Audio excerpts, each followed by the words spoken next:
Welcome to Aging Gracefully.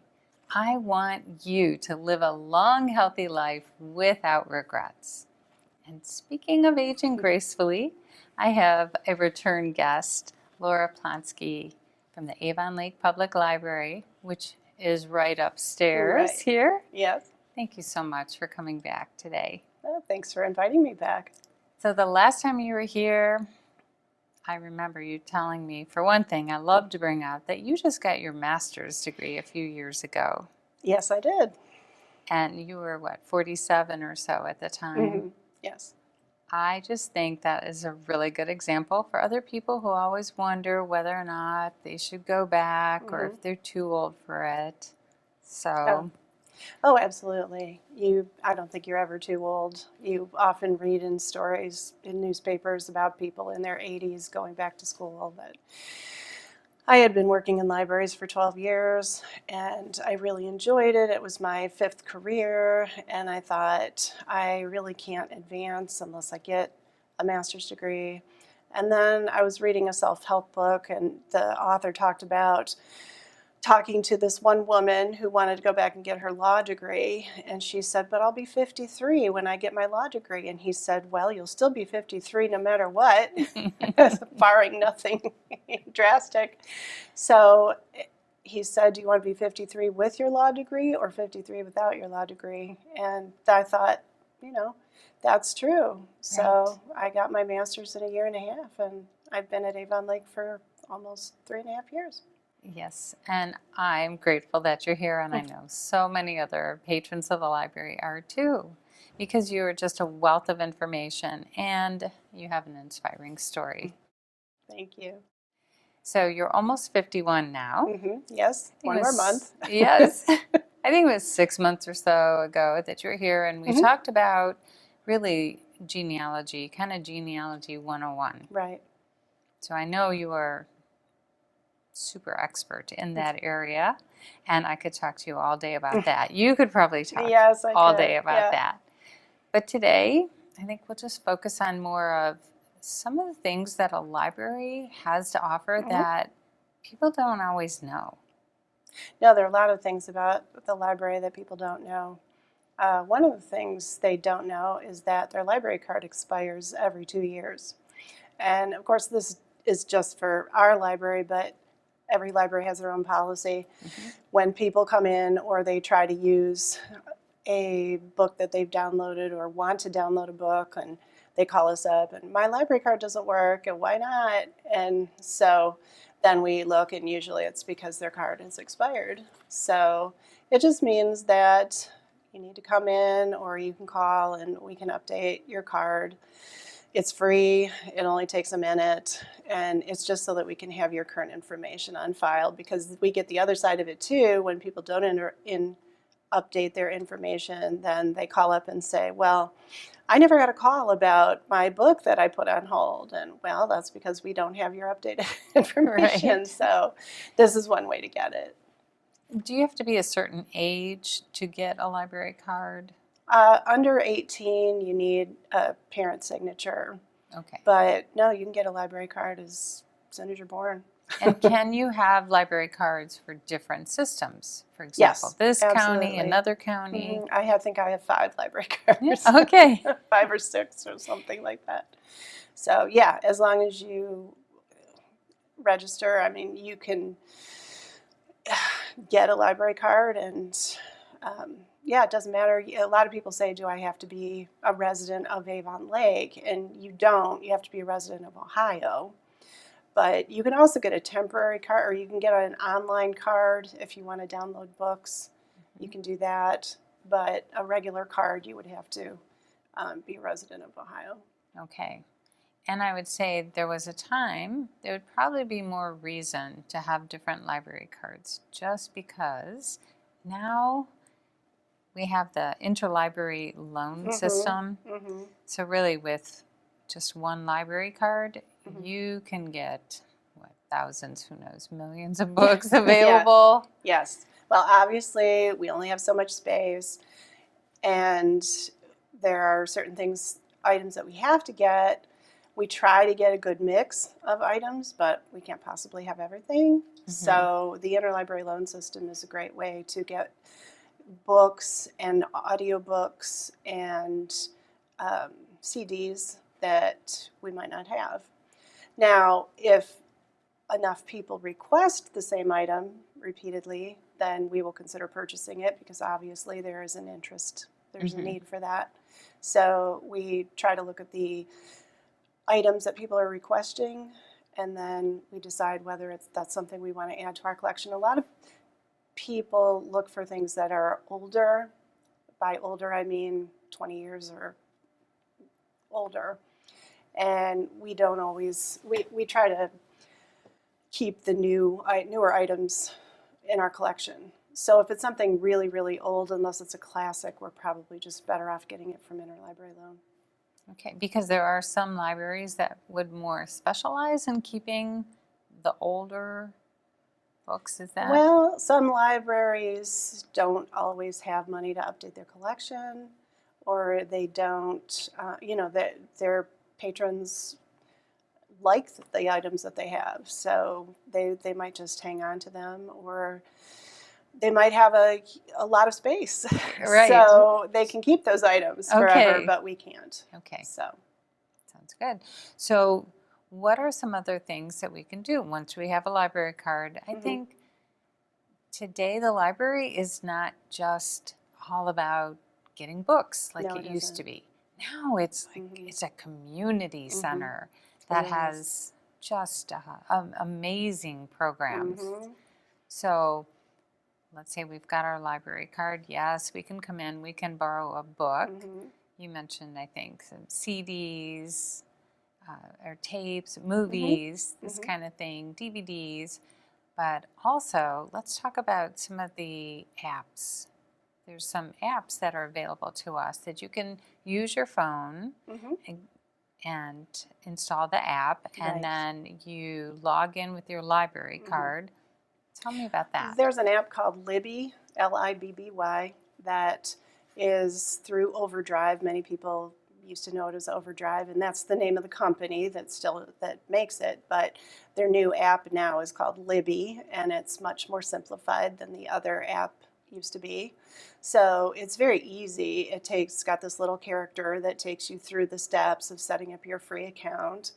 And once you're in, you have access to ebooks, audiobooks, and you can browse thousands of items. So that's a very popular app that we have, and people like that. And then there's another one called Hoopla, Hoopla. That's also gives you access to ebooks and audiobooks. It was so funny. One of my favorite stories about Hoopla is this little girl. She was probably about 9 or 10, and she came in and she was looking for the CD of The Greatest Showman from, about the life of P.T. Barnum. And she said the CD wasn't in. But I said, do you know I can give you a way to listen to The Greatest Showman on your tablet. She had a tablet, not a phone, because she was younger. And I said, you can set that up, and you can listen to it whenever, wherever you'd like. And I did it through Hoopla, and she was so happy. Because with Hoopla, you're limited to 8 checkouts a month. So that can be anything. Hoopla has also graphic novels, and it's got movies and magazines. So it's got more items than Libby, but it's you can only check out 8 items per month, and then every month it resets. So then you can check out 8 more items. So in that example with the little girl, she could get the music, and it's not downloading it permanently. No. She would listen to it. The next month, she would have to get it back out again, but she could. Right. Well, or you can check out the same item 8 times if you wanted to. Okay. So you get it for a week, and then it goes away. I mean, you can't use it unless you check it back out again. Okay. But that counts as a checkout. So you could theoretically listen to it for 4 weeks and then renew again the next month. So she was very happy, because usually, I guess another point of the story is that if we don't have something, we can usually find another way to get it. So If you don't find what you're looking for, we have other formats if you're willing to try it. Mm-hmm. Many people still like the old-fashioned books, Right. which aren't going away anytime soon. But we do have a lot more choices now in terms of the formats that we have our content on. Okay. There's another app as well. I think it's a good one for foreign movies. Oh, Canopy. Yes. Yes. Yeah, Canopy is a good one. Movies that don't get a lot of exposure, normally movies that you might see at a film festival Mm-hmm. or foreign language movies. Those are the types of films that you're going to see on Canopy.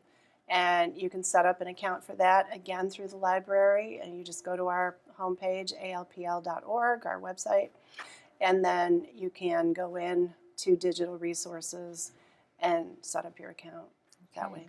And it's good to know this is not really that unique for our library. No. For viewers that are in other parts of the country, this is the way libraries are today. Oh, yeah. They're wonderful for adults. I mean, each one is unique with what they have to offer. Right. But for someone, let's say, who's over 50 years old, there is just a wealth of programs available to us. Now, we were just talking about all of this technology, right, and how fun it is, but someone who's older might feel a little stressed over that, like, well, then it's not for me because I don't know how to use it. Now, most all libraries, I think, are teaching technology now. Yes, but people don't always know that. You had given me an example recently, someone who said to you that they would use the library programs, but they didn't know how to use the computer. Right. They felt like they needed to know how to use a computer. And you do, to a certain extent. We do have public access catalogs that you can come in and use to see if we have a particular item, and many people are uncomfortable using those. We get a lot of phone calls. We get a lot of people coming in up to the desk to ask us to look things up for them. We also have a lot of people coming in who get devices. They get phones, they get tablets, they get Kindles from well-meaning relatives, usually sons or daughters, who say, this is the way we're going to send your grandchildren's photos, so you need to know how to use it. Or, oh, you like to read, let me get you a Kindle. Well, then they don't know how to use it. So they come in, and sometimes it's still in the box. But someone in the library is likely to be able to help them. Oh, absolutely, yeah. If you come in and you're not afraid to sit down with somebody, a librarian can spend an hour, up to an hour with you.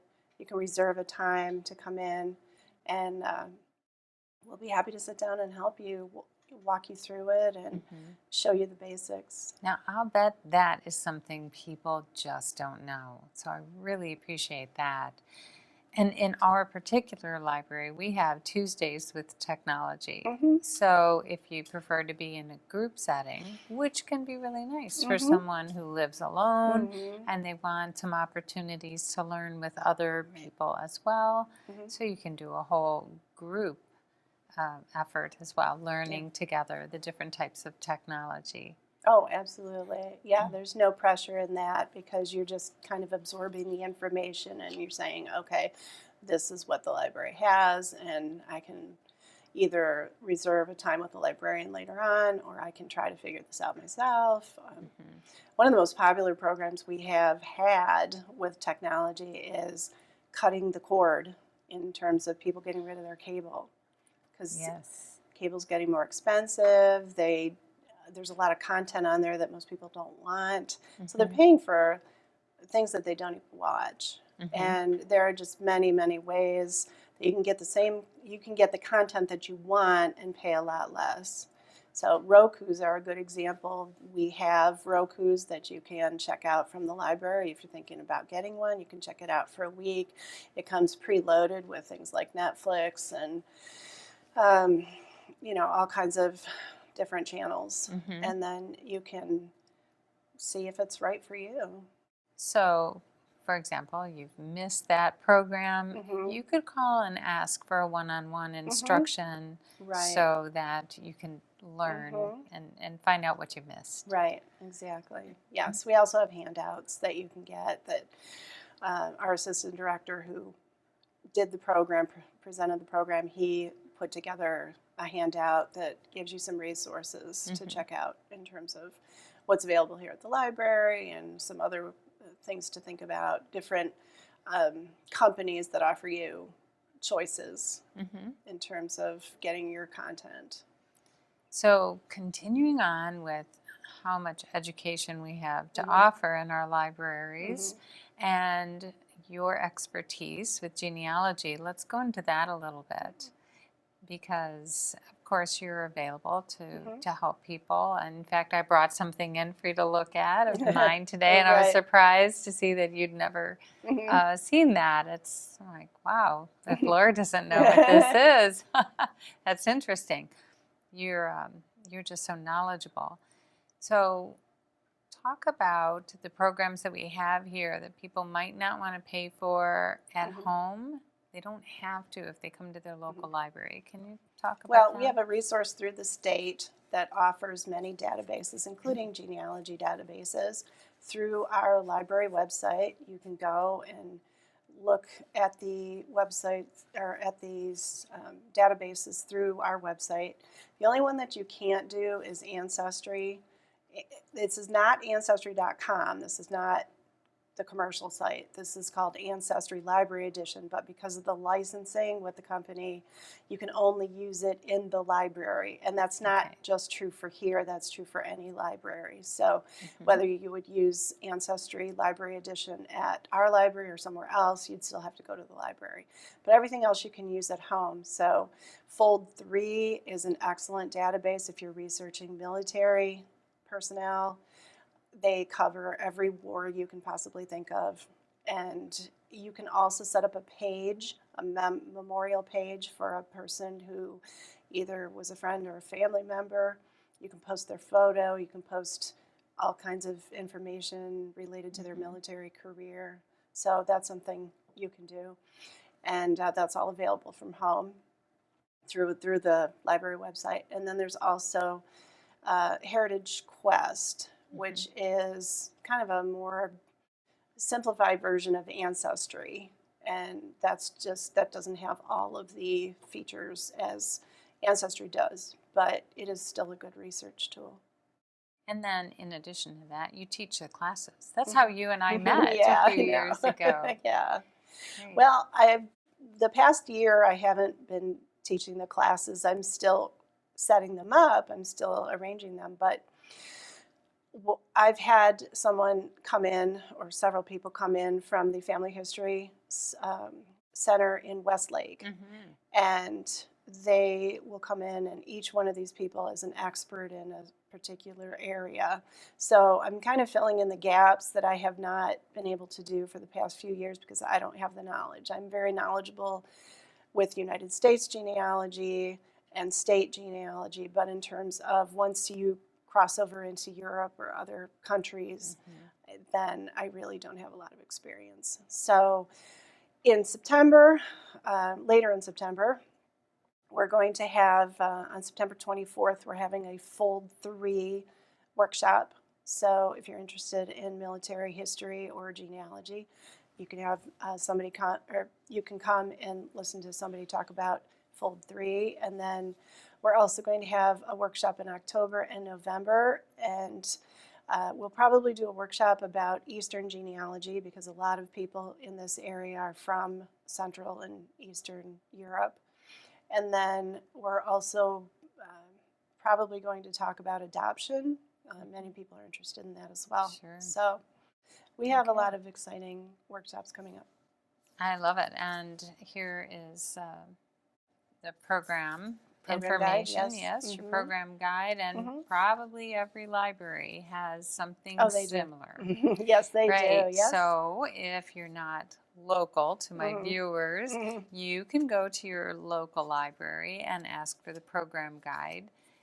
So you don't have to go online to get the information. You can get a hard copy of it, and Mhm. then get to the library and learn how to access more online as Right. well. Right. Exactly. So, in addition to all of this that we've covered, I was so surprised and happy about how many how-to programs we have. They just seem to continue to increase, Mhm. and they're wonderful. And I just wanted to read off a few of them, and then everybody really needs to check with their own local library to Mhm. see what they happen to have that month or that quarter. So we have someone actually teaching how to make beach glass jewelry, Yeah. beach glass jewelry. Mhm. And here we live right on Lake Erie, and Mhm. so it's a fun thing to do. I do it myself, Mhm. strolling the beach and looking for some beach glass. It's the time of year, this is perfect too. Preserving with canning. Mhm. You know, that's kind of a lost art for a lot of people. Yes. So, to learn how to can your vegetables, fruits, and so on. Beginner guitar lessons. Who would have thought? Mhm. You could just go to the library. Yoga. Mhm. We have yoga Yep. classes. You can get help finding a job for Yes. people who, again, maybe over 50, who are really the people who struggle maybe especially hard to find a Mhm. job in the later years. You can have help finding a job, and there's even certification for CPR here. Yes. So library programs are just so expanded. Yes. It's just a valuable resource to us. In addition to that, I'll throw out my own little plug. I'll be leading the Lakeshore Writers Right. group in the next few months, and so there are, besides for people who like to read, there's a lot of things for people who like to write. Yes. Yes, we do. So I'm offering the writers group. There's a Read Write Local that's coming up, which is a lot of authors at the panel discussion, and the audience can ask them a lot of questions for their own use, for their own writing. There's writing and publishing workshops, and you can even meet with authors right here. Yes. Which leads me into, and I know you have the book right there, let's talk about an author that's coming up. And pretty much every library does this, where they have authors come in. Yeah.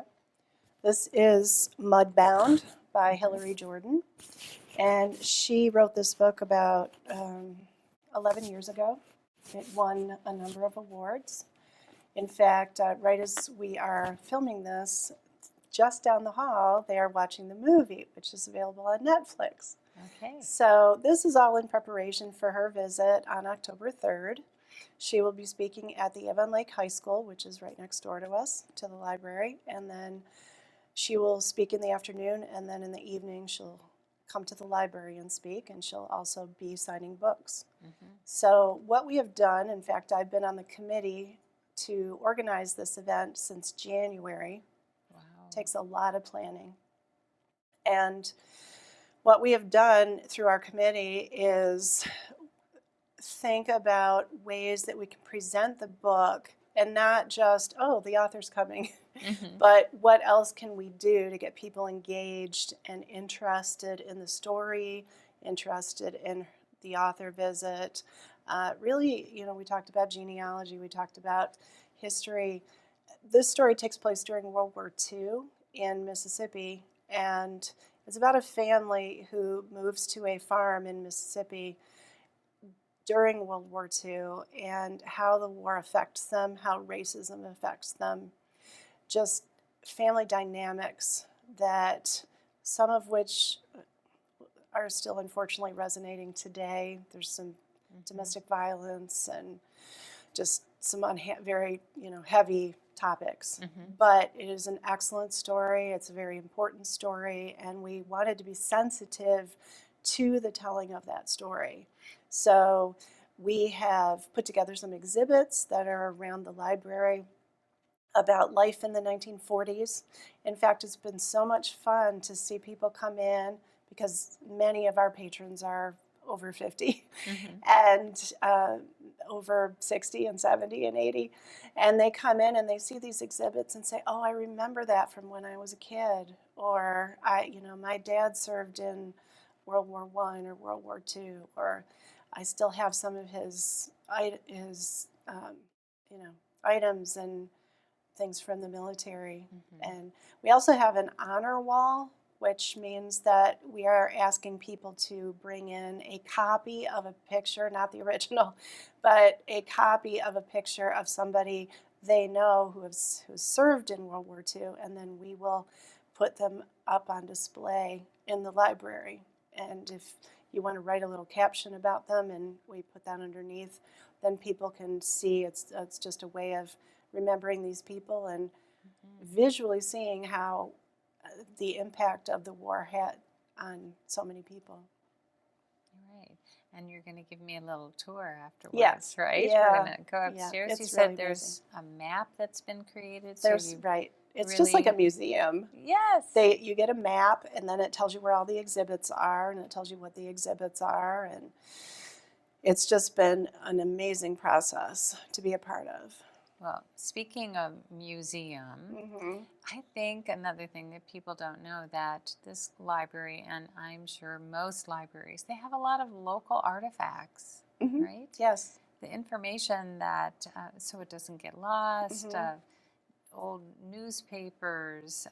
What would be some of the local things that this library might have?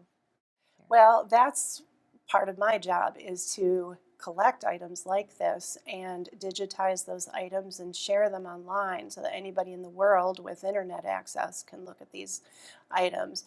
We've been working very hard over the past year to scan old school newspapers. Avon Lake High School, well, it was Avon Lake School, it was K through 12, started in 1923, and that was when the first newspaper started. Up until, when I got here 3.5 years ago, we had 1928 and onward. And then about 1.5 years ago, somebody came in and brought us papers from before that. So it was like the holy grail of newspapers as far as Avon Lake High School, because we had the very first one that was ever published. Oh. So that's been fun to look at. Some things have changed, some things have not changed, but we're trying to scan those and put those online. So through our website, you can, Avon Lake Library website, alpl.org, you can go in and look at those newspapers. So we have things like that. People who have moved out of Avon Lake and are downsizing, they bring in a lot of items. Somebody brought in a sword one time from his great-great-grandfather, and a beaver hat, and things like that. So you never know. But every day is different. Yeah.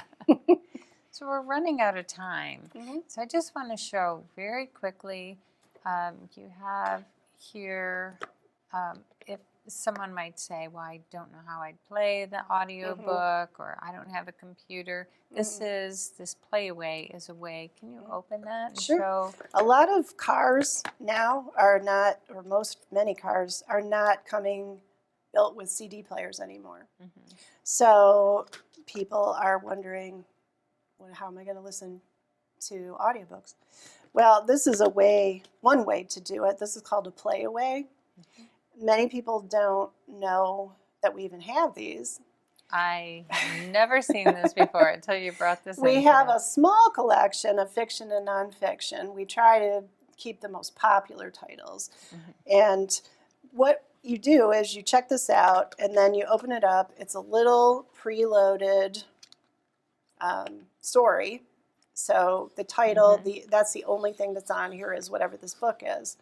And then the front is, you can fast forward, you can rewind, you can pause and play. All they need is... You needed earbuds and a battery, a AAA battery. So that's it. Simple. So, and then very quickly you have another example we also have of something the people Kindle. might not know.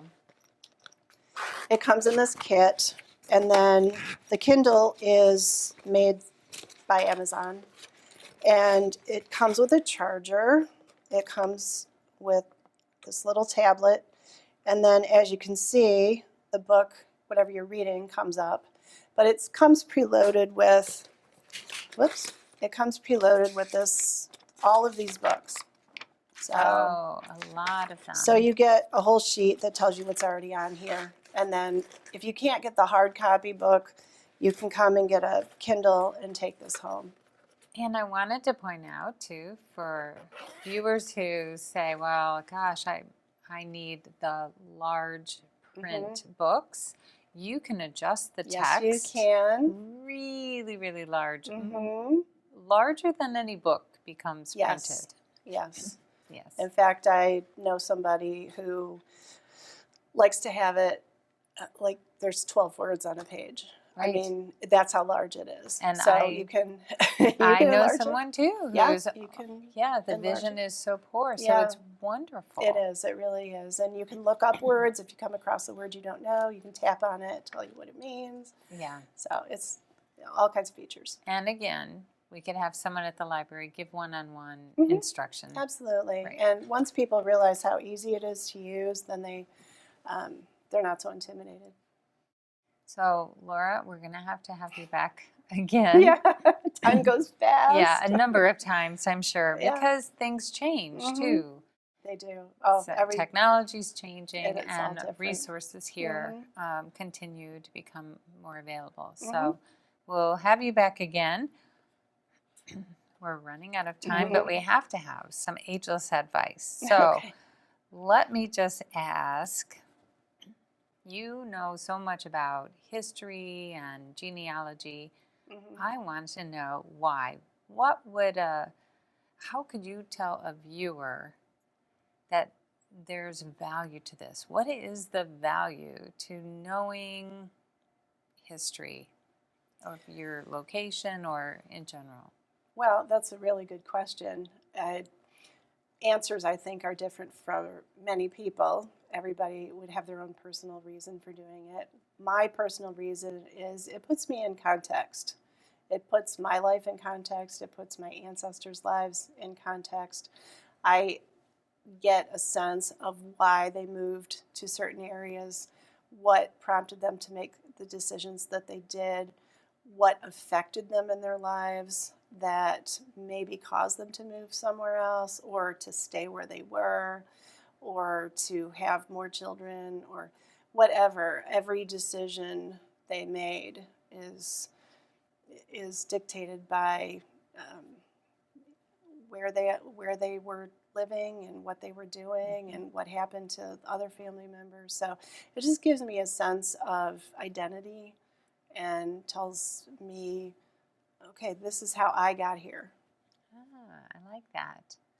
Do you feel a sense of familiarity with these people as well, a deeper understanding of them? I really do. I'm researching a family branch right now that I haven't really delved into too much because they lived in Canada, and I'm really getting more of a sense of them. I've really only had names and dates up until a few years ago, and now I'm getting more context. And so it's been very interesting. Thank you. And your last question.